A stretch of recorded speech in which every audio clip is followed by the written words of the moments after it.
Bukan satu atau dua, tetapi puluhan suara kuda, puluhan kereta kencana, seolah datang memasuki padukuhan Tegal Sari. Dengan rambut terurai, terus nembang kidung-kidung Jawa sambil menyisir rambutnya, berdiri membelakangi mereka berdua.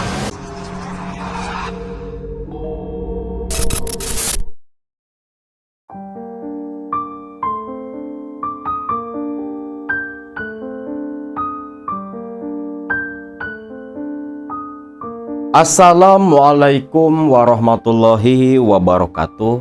Salam sejahtera buat semua Baraya KMS dimanapun kalian berada. Kisah kali ini dibagikan oleh salah satu Baraya KMS dari daerah Kabupaten Klaten, Jawa Tengah. Dibagikan oleh Mas Samsul Hadi, warga Klaten yang kebetulan tinggal di daerah Karang, Desa Puluhan, Kecamatan Jatinom, Kabupaten Klaten.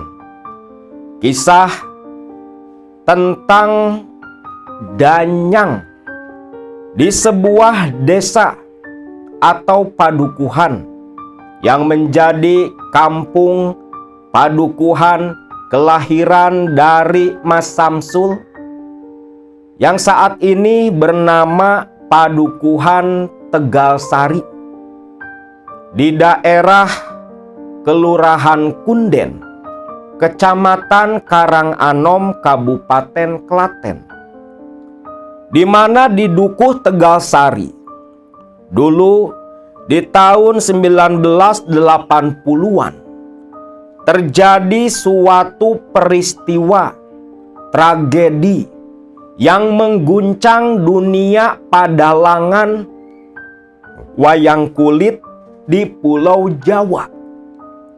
Di Dukuh Tegal Sari yang dulu bernama Dukuh Sinderan, sempat dicekam rasa ketakutan pasca seorang sinden yang begitu cantik jelita dan merupakan anak dari seorang dalang sepuh.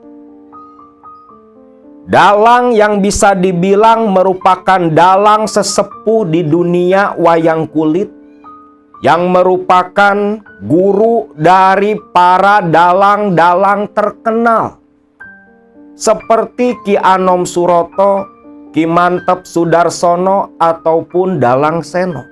Semua pernah berguru ilmu padalangan, ilmu pawayangan kepada sosok Mbah Darmo, dalang sepuh yang tinggal di Dukuh Tegal Sari atau Dukuh Sinderan.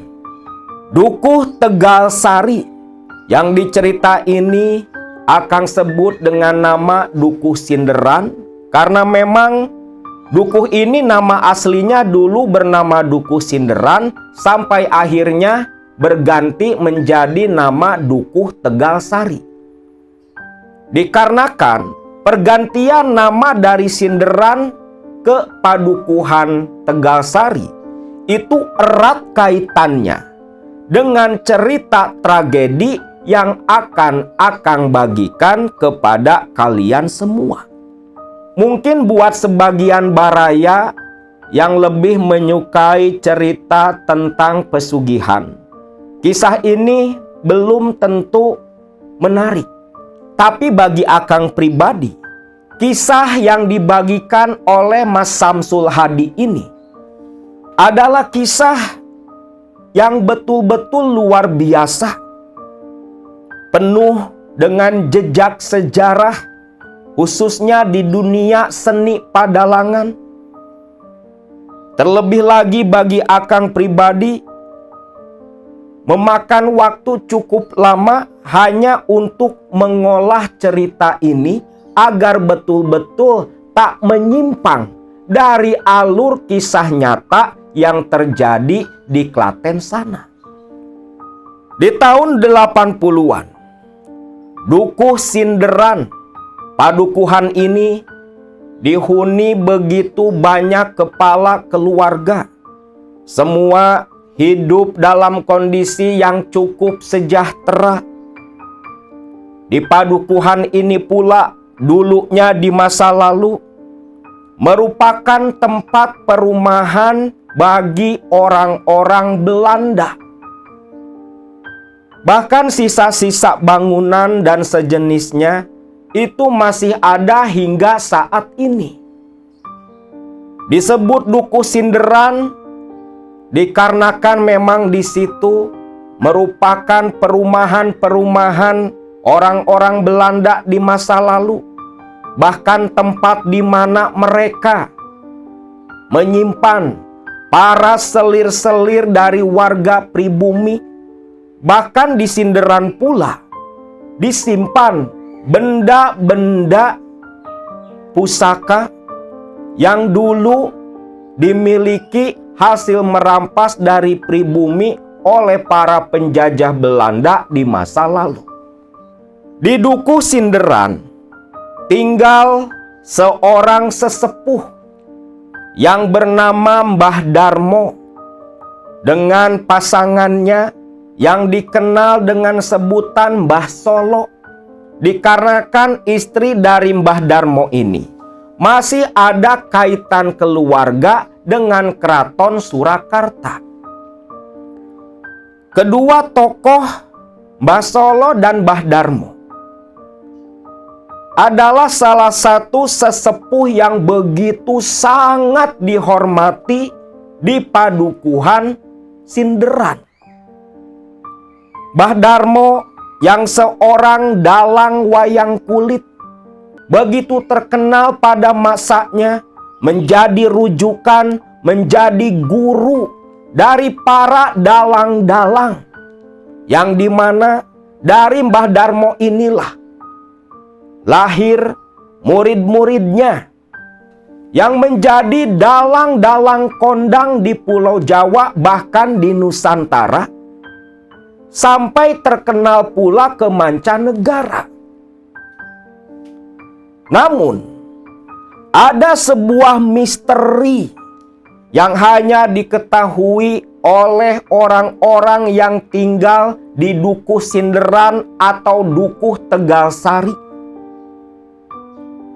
Sebuah misteri yang menyelimuti keluarga Mbah Darmo, di mana menurut penuturan narasumber kita yang dulu sempat mengalami waktu semasa kecilnya, ada kebiasaan unik yang sering dilakukan oleh sosok Mbah Darmo ini.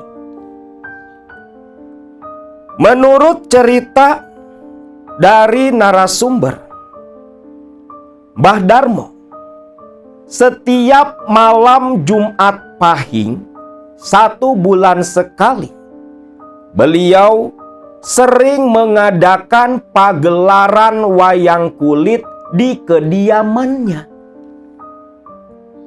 Waktu itu, pagelaran wayang kulit yang dilakukan di malam hari di kediaman Mbah Darmo tentunya ditonton berduyun-duyun warga-warga Dukuh Tegalsari atau Dukuh Sinderan, bahkan dari dukuh-dukuh lain yang berdekatan, semua datang menonton pagelaran di kediamannya Mbah Darmo. Waktu itu zamannya Mbah Kakung dari narasumber yang bernama Mbah Mertowijoyo. Masih ada ikatan keluarga dengan almarhum Mbah Darmo. Waktu itu Mbah Merto bersama dengan warga Dukuh Tegalsari atau Dukuh Sinderan, dari selepas Isya sudah berjalan bersama berduyun-duyun, berkerumun di kediaman Mbah Darmo untuk menyaksikan pagelaran wayang kulit. yang sudah jadi rutinan di malam Jumat Pahing di rumah Mbah Darmo. Gamelan-gamelan mulai ditabuh. Semua orang begitu terpukau menyaksikan kepiawaian Mbah Darmo dalam memainkan wayang. Namun, ada keunikan dalam pagelaran wayang kulit yang diselenggarakan Mbah Darmo di kediamannya ini. Di mana ketika menjelang waktu tengah malam, seperti yang pasti diketahui oleh baraya penikmat seni tradisi, jam 12 malam adalah waktu di mana lakon wayang lagi rame-ramenya. Nah, di sini ketika memasuki lakon wayang yang paling ditunggu-tunggu, tepat jam 12 malam, justru malah para penonton itu disuruh bubar, disuruh pulang ke rumah masing-masing. Bukan berarti pagelaran wayang kulitnya dihentikan. Pagelaran wayang kulit terus berjalan. Hanya saja tak diperbolehkan ada warga selain Panayagan dan keluarga Mbah Darmo sendiri. Warga yang sudah paham dan memang sudah terbiasa pula. Tepat jam 12 malam semua orang keluar dari area kediaman Mbah Darmo, pulang ke rumah masing-masing, ke dukuh masing-masing, dan tak ada yang berani keluar dari rumah mereka. Walau suara tabuhan gamelan, suara sinden masih terus terdengar, pagelaran wayang kulit masih terus berjalan, semua orang memilih untuk diam di rumah mereka. Tak ada satu orang pun yang berani keluar. Bahkan Padukuhan Tegalsari, Padukuhan Sinderan ini mendadak seperti kampung mati. Di malam Jumat Pahing itu, di tengah malam, hanya suara dalang Mbah Darmo, suara sinden yang begitu merdu, yang merupakan anak kandung dari Mbah Darmo yang bernama Nyai Dalsari, yang masih terdengar menggema di tengah malam yang begitu sepi. Alunan gamelan terus bertalu-talu. Di sebuah rumah di Tegalsari, di Sinderan, yang tak jauh dari kediaman Mbah Darmo. Di rumah Mbah Merto Wijoyo, Mbah kakung dari narasumber kita. Mbah Merto dengan anak-anak beserta istrinya, semua belum tertidur. Baru pulang nonton dari kediaman Mbah Darmo, semua berkumpul di ruang tamu.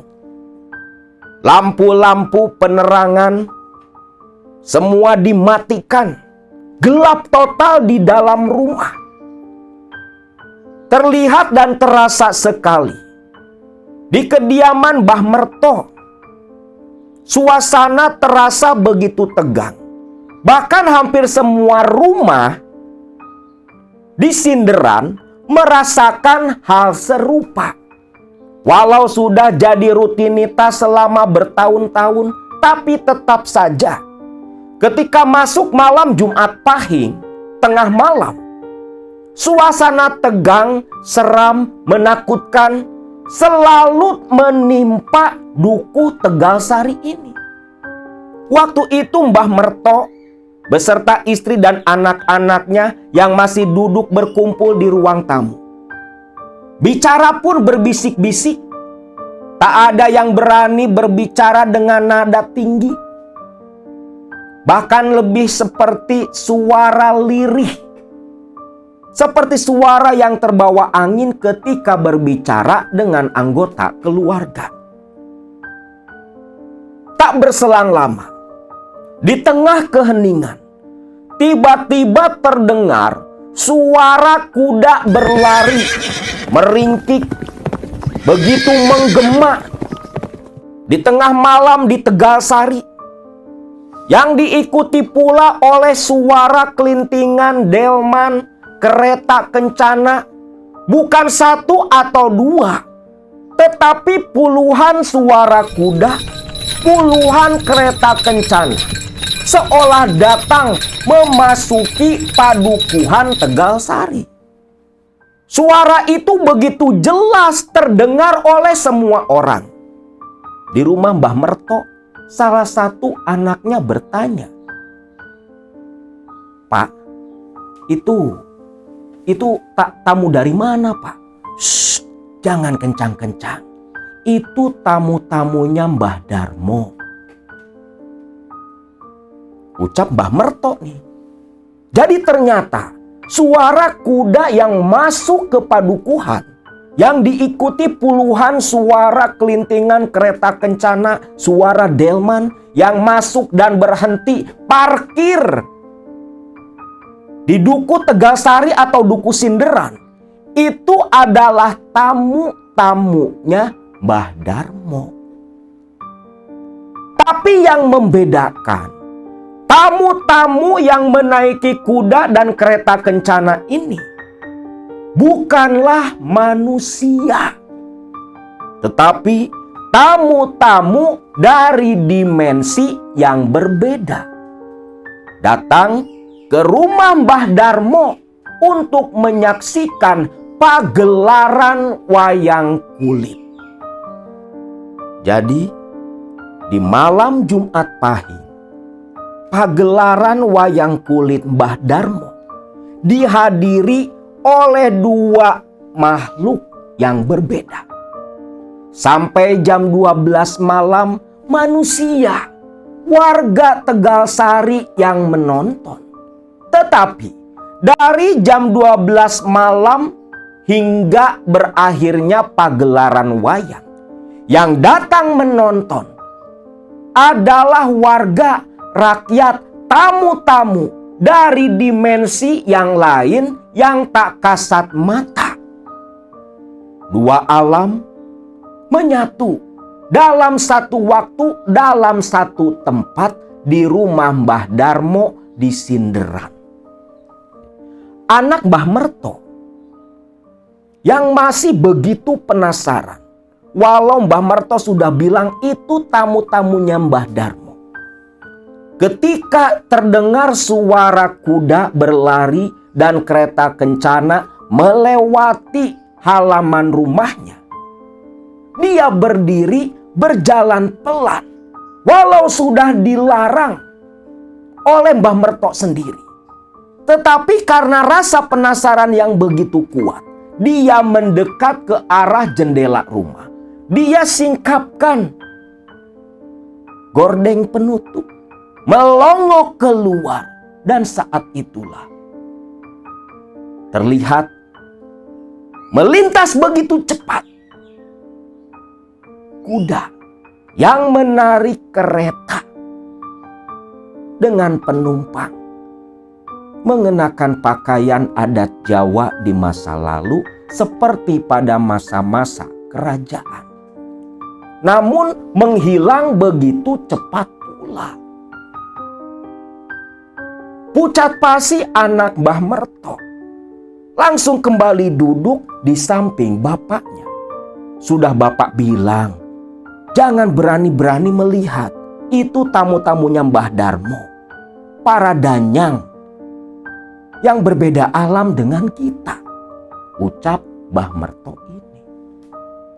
Mbah Merto dan keluarga pun akhirnya memilih untuk tidur malam itu.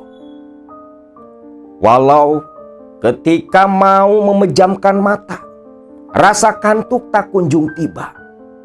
Sampai akhirnya hanya berbaring di dalam rumah sambil terus mendengarkan suara pagelaran wayang kulit dengan penonton yang bukan manusia.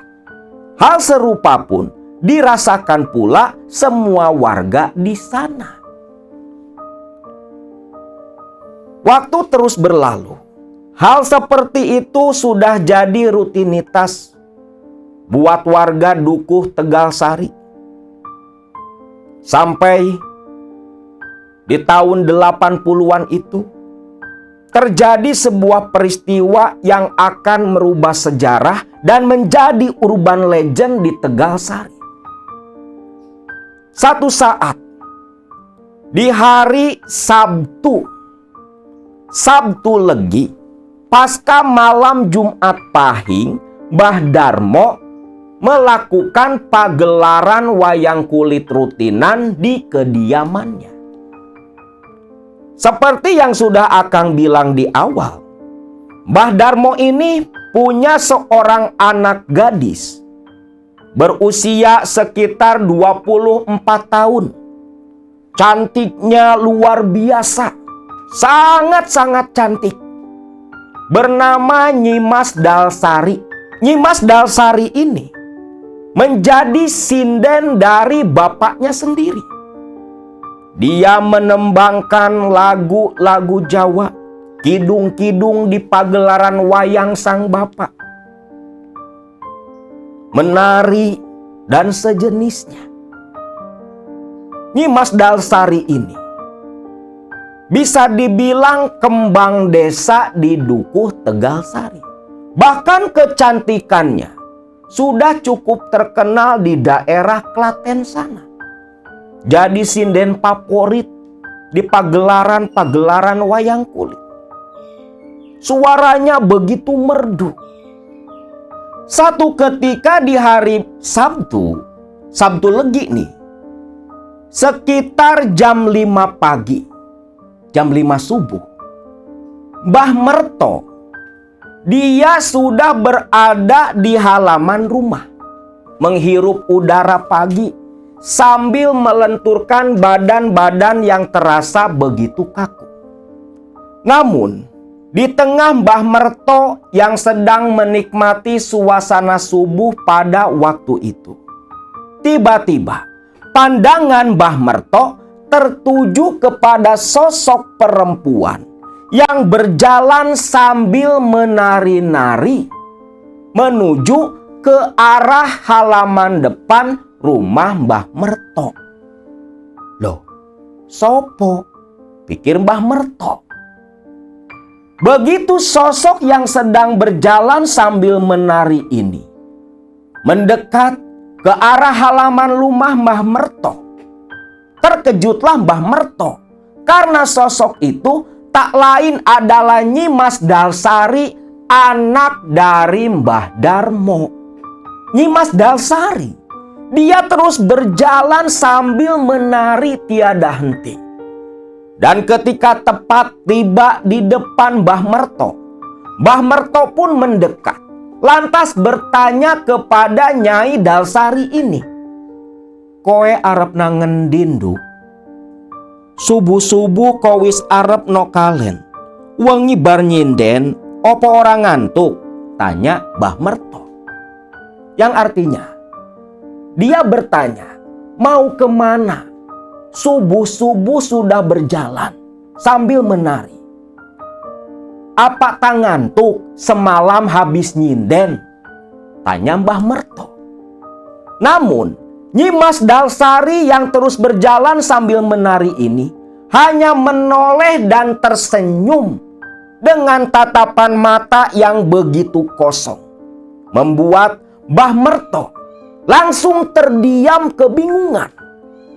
Dalam hati Mbah Merto, wah, ini kerasukan. Ada yang menggerakkan tubuh dari Nyai Dalsari. Selepas menoleh dan tersenyum ke arah Mbah Merto, Nyai Dalsari kembali berjalan, dan tak henti menari. Ketika diperhatikan oleh Mbah Merto, Nyai Dalsari ini ternyata berjalan ke satu tempat, ke sebuah lokasi tower tiang listrik yang berdiri di Padukuhan Tegalsari. Di sini Mbah Merto kaget. Dan tak lama terlihat pula sosok Mbah Darmo yang berteriak setengah berlari memanggil-manggil Dalsari. Namun sayang, ketika Mbah Darmo mendekat dan melewati rumah dari Mbah Merto, sosok Nyai Dalsari sudah tepat berada di dekat tower tiang listrik di padukuhan itu. Di sini, Mbah Merto bahkan warga yang lain yang pada keluar pula mendengar teriakan Mbah Darmo, semua berlari menuju ke tower tiang listrik. Terlihatlah oleh warga padukuhan Tegalsari waktu itu sosok Nyai Dalsari memanjat naik tower listrik tegangan tinggi. Mbah Darmo sempat mau menyusul naik pula, cuman ditahan dan dilarang, dicegah oleh warga. Warga semua berteriak bersahutan meminta Nyi Mas Dalsari turun. Tapi Nyai Dalsari hanya menoleh ke bawah dan tersenyum. Senyum dengan tatapan mata yang bukan dirinya. Lalu, peristiwa yang begitu menakutkan pun terjadi. Ketika Nyi Mas Dalsari tepat tiba di puncak tower tiang listrik, kedua tangannya langsung meraih kabel tegangan tinggi yang saat itu pula tubuh dari Nyi Mas Dalsari kesetrum sampai meledak. Bagian perutnya berlubang mengeluarkan api. Tubuhan namun masih dalam posisi tangan memegang kabel tergantung pada subuh hari itu. Semua teriak, menangis, menjerit, ketakutan, iba, kasihan melihat sosok Nyai Dalsari yang seperti itu. Bahkan Mbah Darmo sampai pingsan melihat anak kesayangannya meninggal dengan cara yang begitu mengenaskan. Di tahun 80-an waktu itu, alat komunikasi belum seperti pada saat ini. Kabar kematian Nyi Mas Dalsari yang jasadnya masih tergantung di kabel tower, kabel tiang listrik, tidak cepat menyebar. Hanya orang-orang Tegalsari yang tahu pada waktu itu. Sampai makin siang, makin banyak pula orang yang berdatangan.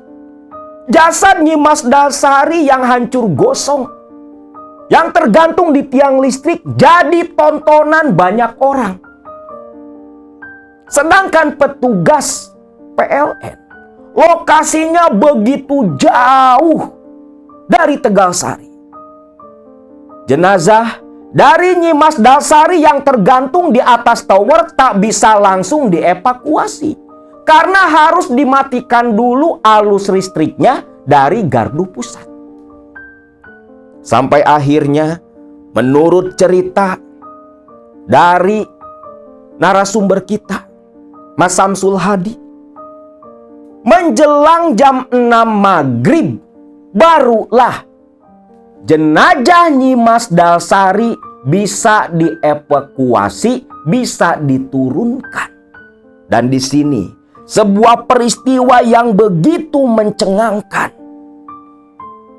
yang masih tergambar jelas di benak para orang-orang yang saat ini berusia sepuh, warga asli Duku Sinderan, Duku Tegalsari.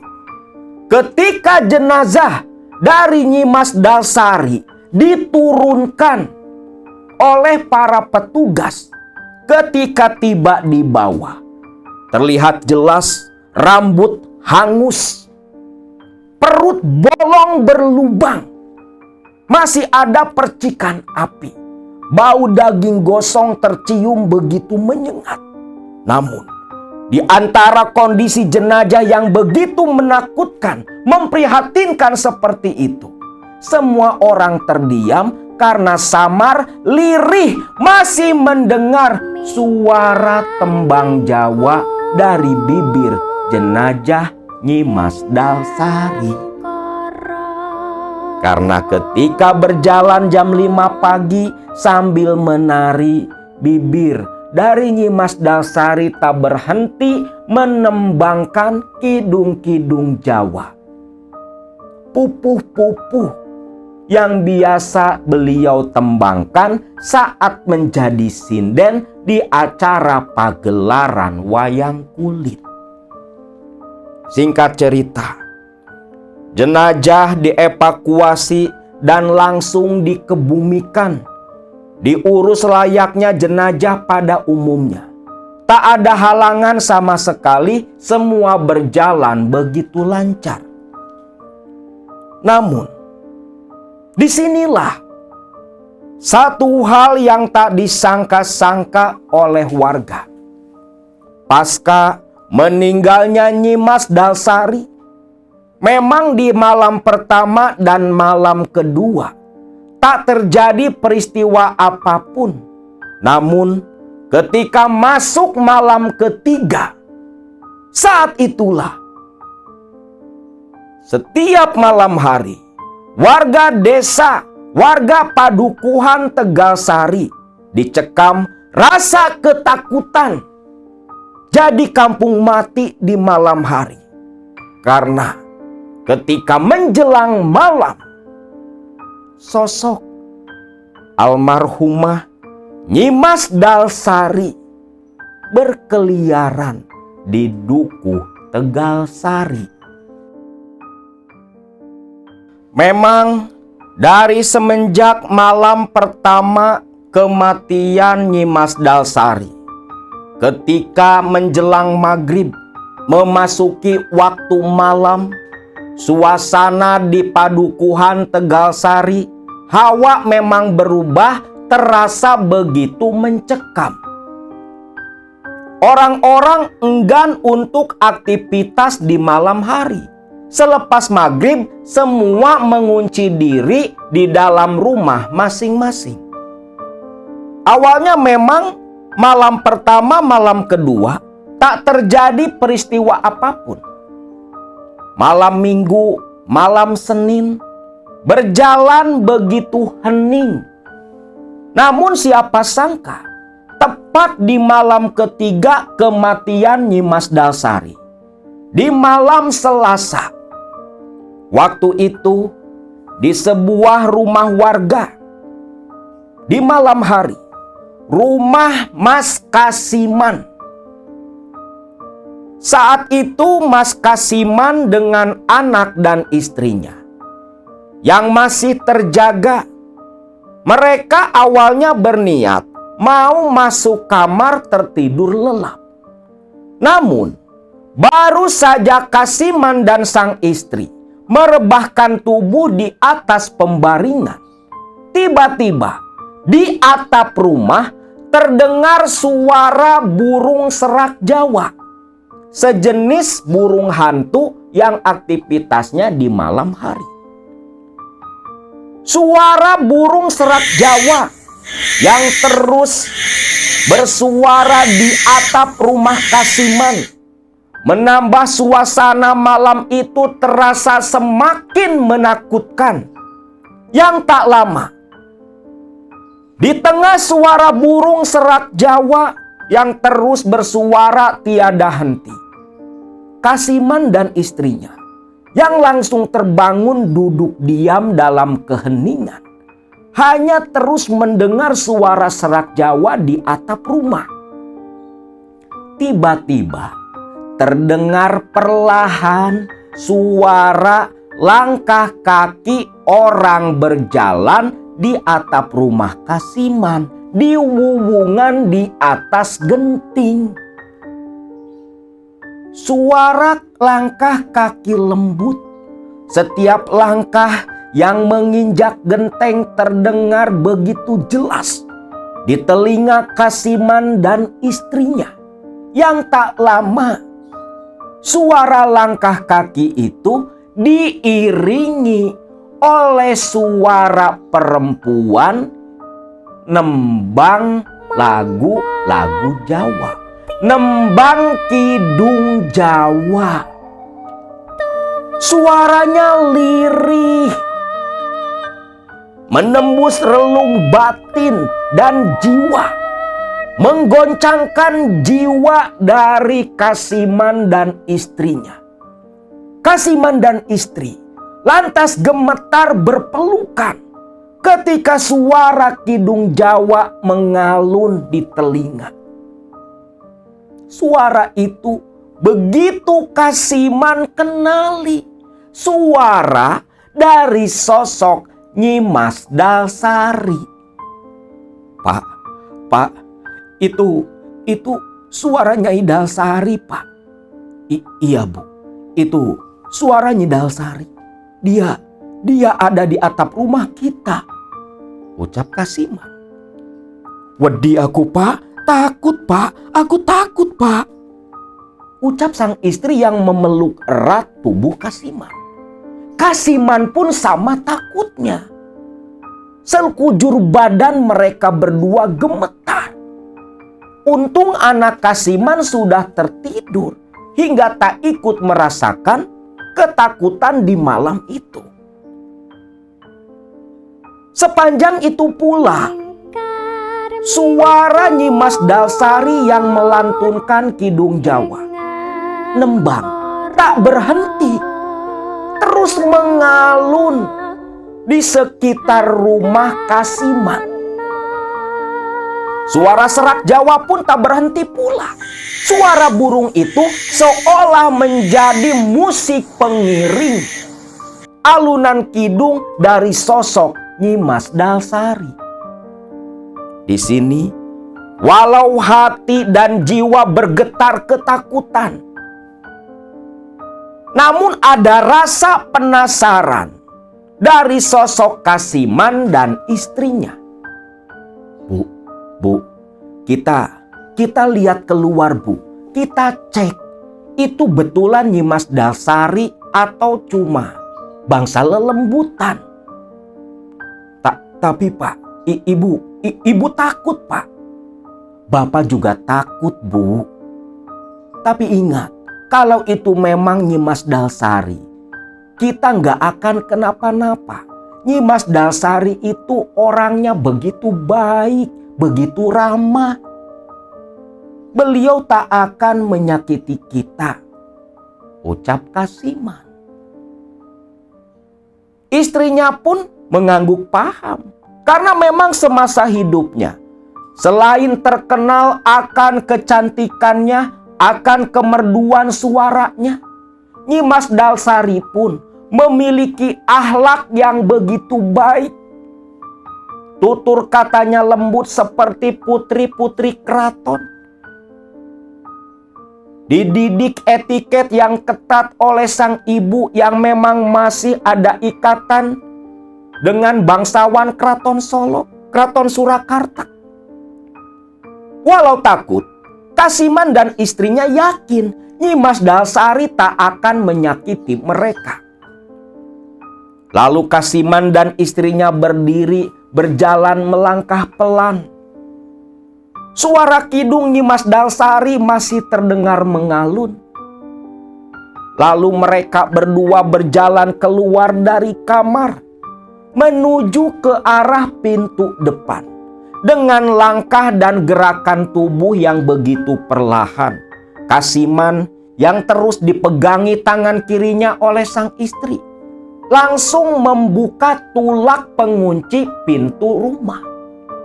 Perlahan pintu ditarik terbuka.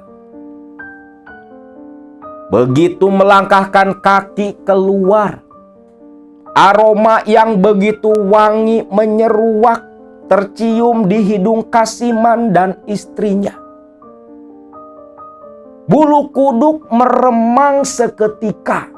Yakinlah mereka, karena aroma wangi ini, aroma khas dari sosok Nyi Mas Dalsari semasa hidupnya. Kasiman dan istrinya melangkah keluar, berjalan setengah berjinjit tak menimbulkan suara. Ingin melihat betul apa bukan itu sosok Nyi Mas Dalsari. Mereka terus melangkah beriringan, begitu berhati-hati. Dan ketika tepat tiba di samping kanan rumah, saat itulah Kasiman dan istrinya menyaksikan dengan begitu nyata sosok Nyi Mas Dalsari berdiri mengenakan daster berwarna biru, pakaian yang dikenakan ketika naik ke tiang tower, ke tiang listrik, dengan rambut terurai, terus nembang kidung-kidung Jawa sambil menyisir rambutnya, berdiri membelakangi mereka berdua. Di sini sosok Nyi Mas Dalsari tidak terlihat dengan wujud yang begitu menakutkan, tetapi begitu cantik seperti waktu masih hidup di alam manusia. Melihat nyata sosok Nyi Mas Dalsari yang sudah dikebumikan 3 malam lalu, Kasiman dan istrinya hanya berdiri terpaku, bernapas pun tertahan, seolah takut mengusik sosok Nyi Mas Dalsari di hadapan mereka. Suasana terasa semakin mencekam. Udara terasa begitu berat, menekan jiwa mereka berdua. Sedangkan sosok Nyi Mas Dalsari masih terus menyisir rambutnya yang terurai, begitu hitam, lembut. Khas seorang putri keraton yang selalu memperhatikan perawatan tubuhnya. Bau wangi semerbak dari tubuh Nyi Mas Dalsari.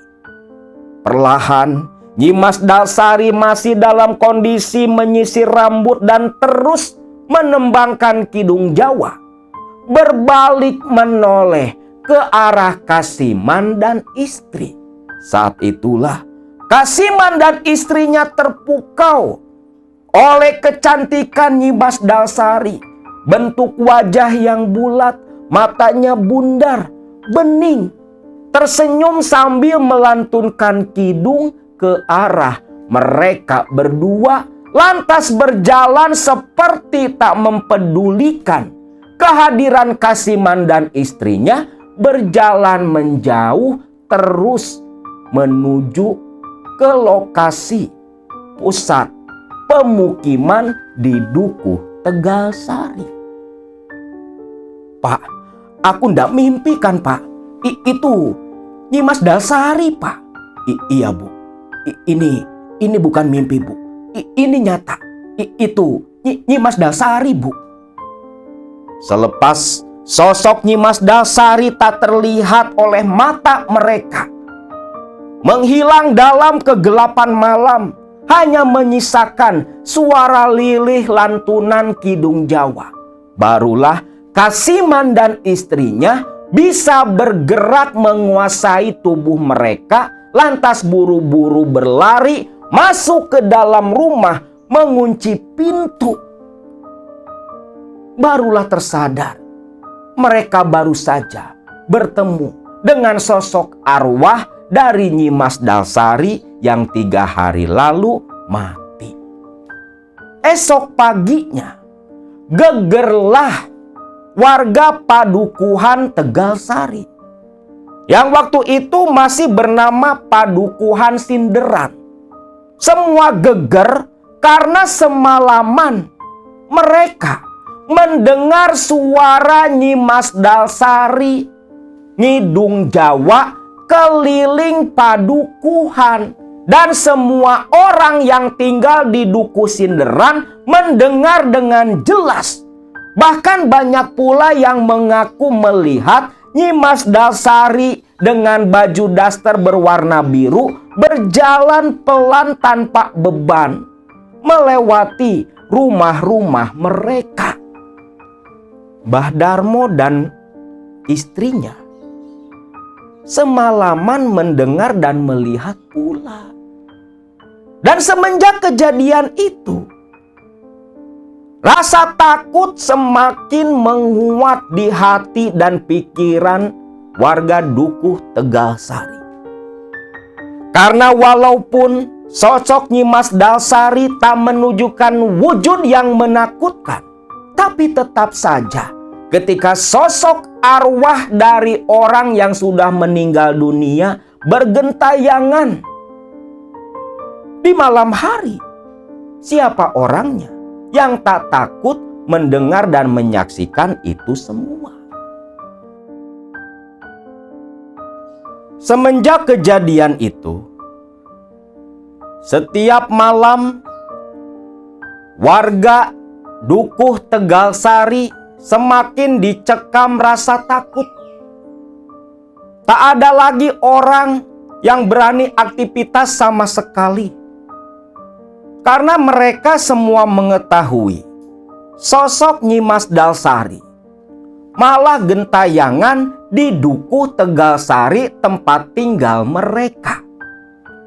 Satu ketika, di sebuah rumah salah satu warga Dukuh Tegalsari, rumah Darsono, yang lokasinya tidak terlalu jauh dari kediaman Mbah Darmo. Waktu itu malam hari, Darsono beserta sang istri baru saja menidurkan anak mereka. Darsono dan istrinya duduk bersila di ruang tamu sambil menikmati suguhan malam yang disediakan istrinya itu. Mereka berdua membahas tentang sosok kehadiran Nyi Mas Dalsari malam kemarin. Terlebih lagi, istri dari Darsono cerita ke suaminya, "Mas, si Kasiman loh Mas, sama istrinya, mereka berdua katanya disambangi langsung oleh Nyi Mas Dalsari. Nyi Mas Dalsari wujud Mas, wujud terlihat oleh Kasiman dan istrinya. Begitu cantik dan terus menembangkan kidung-kidung Jawa. Kata si Kasiman loh Mas, sebelum Nyi Mas Dalsari datang, itu ada suara burung serak Jawa loh Mas." "Burung serak Jawa? Yang bener kamu?" tanya Darsono. "Bener Mas, itu kata si Kasiman." "Ih, jadi takut loh Bu. Bapak betul-betul takut kalau nanti sosok Nyi Mas Dalsari datang ke tempat kita kayak datang ke tempatnya si Kasiman. Terlebih lagi, Bapak ini kan fansnya Nyi Mas Dalsari. Ini fanboy nih, si Darsono ini. Dia ini ngefans banget sama Nyi Mas Dalsari." "Ya ndak apa-apa loh Pak. Kan kata si Kasiman, Nyi Mas Dalsari ini wujudnya ya seperti semasa hidup. Cantik, ayu lah. Gak serem kayak arwah-arwah lain loh Pak." Baru aja ngomong seperti itu, tiba-tiba mereka berdua langsung terdiam. Tubuh gemetar, wajah menegang. Mereka berdua langsung ketakutan selepas membicarakan sosok Nyi Mas Dalsari yang seketika burung serak Jawa hinggap di atap mereka bersuara tiada henti. Yang selepas itu, Darsono dan istrinya mendengar suara langkah kaki perlahan berjalan menginjak atap genting rumah mereka, diiringi suara nyanyian kidung Jawa dari sosok Nyi Mas Dalsari yang sedang mereka berdua bicarakan. "Pak, itu Nyi Mas Dalsari Pak. Shh, jangan kencang-kencang Bu, jangan kencang-kencang, ucap Darsono yang jelas begitu ketakutan. Istri Darsono langsung merapat duduk di samping suaminya. Sedangkan suara Nyimas Dalsari yang melantunkan Kidung Jawa terus mengalun di atap rumah mereka. Mereka gemetar semakin takut selepas tiba-tiba tercium aroma bau daging gosong terbakar. Suara itu menggema di dalam rumah Darsono, seolah Nyimas Dalsari nembang mengitari kediaman Darsono. Bahkan tak berselang lama, terdengar suara langkah kaki perlahan berjalan begitu jelas memutari rumah mereka, diiringi suara kidung dan diiringi pula oleh suara burung serak Jawa. Bau daging gosong semakin menyengat tercium di hidung mereka berdua. Bau asap dari api yang terbakar. Bau yang jelas masih diingat oleh Darsono saat jenazah Nyimas Dalsari diturunkan, dievakuasi pasca beberapa jam, hampir setengah hari dari subuh sampai maghrib, menjadi tontonan ribuan warga di bawah tiang listrik. Di sini, Darsono dan istrinya punya satu pikiran yang sama. Bohong si Kasiman, bohong. Katanya bau wangi. Lah ini bau daging kebakar, bau asap, bau api. Seperti bau mesiu yang terbakar. Campuran apek dan campuran bau karat. Tentunya membuat Darsono dan istrinya begitu takut.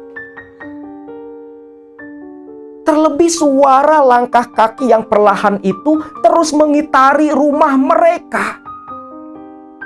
Malam yang begitu gelap, tanpa penerangan di kediaman Darsono, membuat suasana semakin begitu mencekam.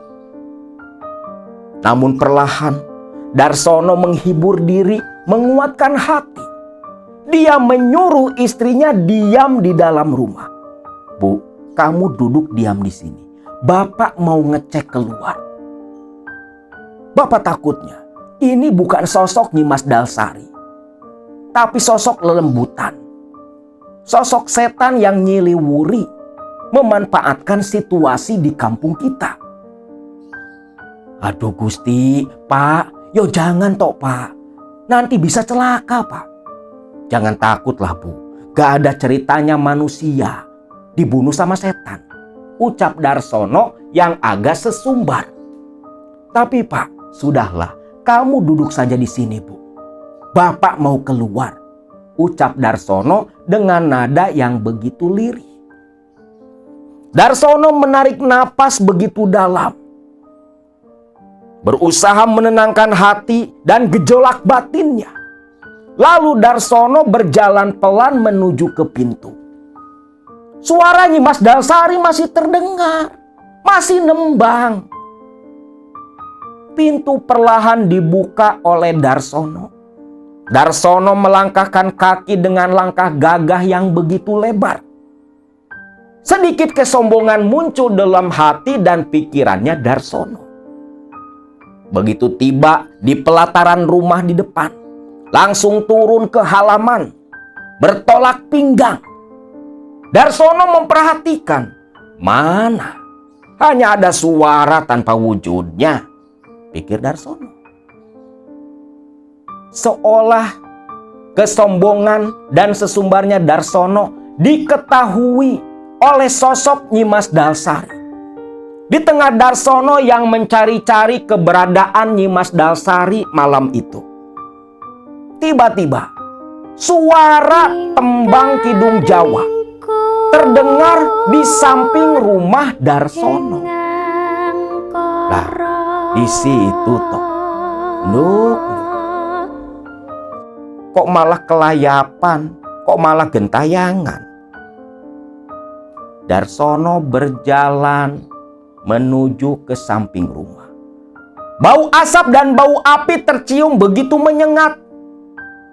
Suara lirih kidung berhenti seketika. Dan ketika Darsono tiba di ujung rumah, bagian depan sebelah kanan, ketika Darsono menoleh ke samping rumah, disitulah sekujur tubuh Darsono gemetar ketakutan. Angkuh, sombong, takabur dalam hati sirna saat itu. Diganti rasa takut yang teramat sangat, sampai mulut Darsono hanya bisa menganga tak bersuara, mata melotot melihat sosok Nyi Mas Dalsari dengan wujud yang begitu menakutkan. Perutnya bolong berlubang, seperti kondisi jasad waktu diturunkan. Rambutnya begitu membuat Darsono gemetar ketakutan. Rambutnya diselimuti oleh api merah yang melahap. Sosok Nyi Mas Dalsari dengan perut bolong, kulit gosong, rambut menjadi api yang menyala-nyala, berdiri membelakangi Darsono. Lantas perlahan menoleh, berbalik, menatap dengan wajah yang begitu hancur, membuat Darsono langsung jatuh gemetar lemas, teriak ketakutan sekuat tenaga, sampai jeritannya mengakhiri kesadaran Darsono sendiri. Istri Darsono di dalam rumah yang mendengar jeritan ketakutan sang suami, lantas lari keluar. Dan alangkah terkejutnya dia melihat Darsono sang suami sudah jatuh pingsan lemas di atas halaman rumah. Telentang pingsan di atas tanah. Sedangkan sosok Nyi Mas Dalsari tak terlihat di mata istrinya Darsono, hanya menyisakan bau gosong, bau daging terbakar, dengan suara lirih kidung Jawa yang masih ditembangkan. Ternyata suara jeritan dan teriakan Darsono membangunkan para tetangga yang langsung pada keluar. Terlebih lagi istri Darsono menjerit menangis memanggil-manggil Darsono. Para tetangga berlari mendekat ke halaman rumahnya Darsono. Lantas bertanya ke istrinya si Darsono ini, "Loh, Wati, kenapa suamimu?" "Anu pak, ono Nyi Mas Dalsari pak." "Aduh Gusti, ya wis tak bantu." Diboponglah nih si Darsono, dibawa masuk ke rumah. Diobati oleh tetangga, diurut-urut, dibalur minyak angin. Sampai Darsono siuman dan kembali tersadar. Jelas sekali ketika Darsono membuka mata, langsung menjerit memeluk tubuh istrinya. Dan di sini Darsono ditanyai oleh beberapa orang tetangga yang datang malam itu. Darsono pun menceritakan apa yang dia saksikan tentang sosok dari Nyi Mas Dalsari dengan wujud yang begitu menakutkan, rambut dilalap api, perut bolong, dengan tubuh gosong. Para tetangga semua terdiam karena setahu mereka, berdasarkan pengalaman dari si Kasiman, dia hanya bilang, Nyi Mas Dalsari wujudnya seperti dulu sewaktu hidup di dunia, cantik dan begitu muda. Di sini orang-orang pun menerka-nerka, kenapa pandangan Darsono diperlihatkan dengan wujud yang begitu menakutkan. Namun di sini Darsono, walau tak dia ucapkan, tapi dalam hatinya dia mengakui satu kesalahan, sudah sombong dan takabur kepada sosok Nyi Mas Dalsari yang datang malam itu. Esok paginya kabar tentang Darsono yang diperlihatkan sosok Nyi Mas Dalsari dengan wujud yang menakutkan lantas menyebar di Dukuh Tegalsari, di Dukuh Sinderan. Orang-orang kaget Karena memang semalam mereka semua mendengar pula suara tembang kidungnya Nyimas Dalsari. Namun tak ada yang melihat wujud seperti yang dilihat oleh Darsono. Orang-orang pun bingung harus bagaimana. Sedangkan dari keluarga Nyimas Dalsari, dari Mbah Darmo dan keluarga besarnya, tak melakukan apapun untuk menghilangkan gangguan arwah Nyimas Dalsari yang bergentayangan di kampung mereka. Bahkan menurut penuturan Mas Samsul Hadi, narasumber kita, Nyimas Dalsari seringkali datang pula ke rumah yang dimana pengisi rumah itu, penghuni rumah itu, ada yang sedang mengandung atau mau melahirkan. Tentunya datang dengan wujud yang cantik, dengan suara yang merdu dan bau yang begitu wangi. Orang-orang yang sengaja didatangi atau kebetulan didatangi oleh sosok Nyimas Dalsari mulai hilang rasa takut. Karena semakin sering Nyimas Dalsari datang hampir tiap malam, semakin sering mendengar dan kadang melihat sosok Nyimas Dalsari, mereka sudah semakin terbiasa pula. Karena dirasa-rasa setiap kali Nyimas Dalsari muncul dan gentayangan di Tegalsari, Nyimas Dalsari tak pernah satu kali pun mencelakai warga kampung Dukuh Tegalsari. Sampai akhirnya sosok Nyimas Dalsari mendanyang di kampung atau di Dukuh Tegalsari.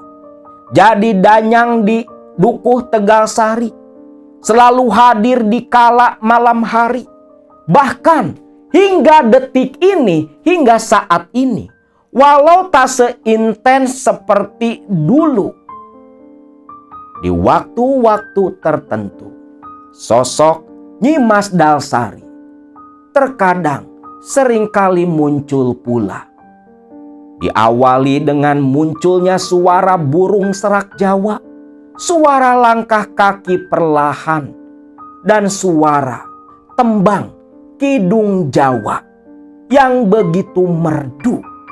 Selalu terdengar ketika menjelang malam, seolah arwah Nyimas Dalsari masih begitu berat untuk meninggalkan kampung padukuhan yang menjadi tanah kelahiran.